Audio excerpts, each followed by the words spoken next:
పశ్చిమాసియా సంక్షోభ పరిష్కారంలో భాగంగా అమెరికా, ఇరాన్ మైండ్ గేమ్ ఆడుతున్నాయా? చర్చలకు వీలు కాని రీతిలో నిబంధనలు విధించి సమస్యను మరింత జటిలం చేస్తున్నాయా?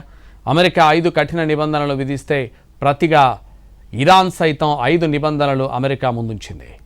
అమెరికా, ఇరాన్ మధ్య దౌత్యపరమైన చర్చలు తీవ్ర ఉత్కంఠ రేపుతున్నాయి. ఉద్రిక్తతలను తగ్గించి శాంతి ఒప్పందాన్ని కుదుర్చుకునే ప్రక్రియలో భాగంగా అమెరికా, ఇరాన్ ముందు 5 కఠినమైన నిబంధనలను ఉంచింది. యురేనియం నిల్వలను అప్పగించడంతో పాటు అణు కార్యక్రమాలపై తీవ్ర ఆంక్షలు విధించేలా వాషింగ్టన్ సిద్ధం చేసిన ఈ ప్రతిపాదనలు హాట్ టాపిక్గా మారాయి. అమెరికా విధించిన కఠిన నిబంధనలను ఓసారి పరిశీలిస్తే ఇరాన్ వద్ద ఉన్న దాదాపు 400 కిలోగ్రాముల అత్యంత శుద్ధి చేసిన యురేనియం నిల్వలను నేరుగా అమెరికాకు అప్పగించాలి లేదా బదిలీ చేయాలి. ఇరాన్కి చెందిన అణు కేంద్రాలలో కేవలం ఒకే ఒక అణు పరిశోధనా కేంద్రం మాత్రమే పనిచేయడానికి అనుమతి ఇస్తారు. మిగిలిన వాటిని నిలిపివేయాల్సి ఉంటుంది.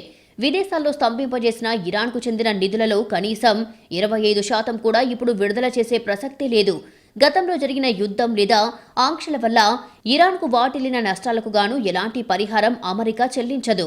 లెబనాన్ సహా సరిహద్దుల్లో శాశ్వత కాల్పుల విరమణ, యుద్ధం నిలిపివేత అనేది ఈ చర్చల తుది ఫలితంపైనే ఆధారపడి ఉంటుంది. అమెరికా పెట్టిన ఈ నిబంధనలపై ఇరాన్ తీవ్ర అసంతృప్తి వ్యక్తం చేసింది. అమెరికా తమకు ఎలాంటి రాయితీలు ఇవ్వకుండా ఏకపక్షంగా వ్యవహరిస్తోందని ఆరోపించింది. చర్చలు తదుపరి దశకు వెళ్లాలంటే ఇరాన్ కూడా తమ వైపు నుంచి 5 విశ్వాసం కలిగించేలా చర్యలు తీసుకోవాలి అని డిమాండ్ చేస్తోంది. ఇందులో లెబనాన్ సహా అన్ని సరిహద్దుల్లో తక్షణమే యుద్ధాన్ని ముగించాలి. ఇరాన్పై ఉన్న ఆర్థిక దిగ్బంధాన్ని, ఆంక్షలను పూర్తిగా ఎత్తివేయాలి. స్తంభింపజేసిన ఇరాన్ నిధులను పూర్తిగా విడుదల చేయాలి. యుద్ధ నష్టపరిహారాన్ని చెల్లించాలి. అత్యంత వ్యూహాత్మకమైన స్ట్రైట్ ఆఫ్ హార్మూజ్ జలసంధిపై ఇరాన్ సార్వభౌమాధికారాన్ని అమెరికా అధికారికంగా గుర్తించాలి అన్నది ఇరాన్ డిమాండ్లుగా తెలుస్తోంది.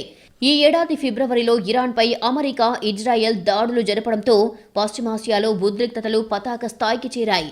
దీనికి ప్రతీకారంగా ఇరాన్ కూడా గల్ఫ్ దేశాల్లోని అమెరికా మిత్ర దేశాలు ఇజ్రాయెల్పై దాడులు చేయడమే కాకుండా గ్లోబల్ ఆయిల్ రవాణాకు కీలకమైన స్ట్రైట్ ఆఫ్ హార్మూజ్ను మూసివేసింది.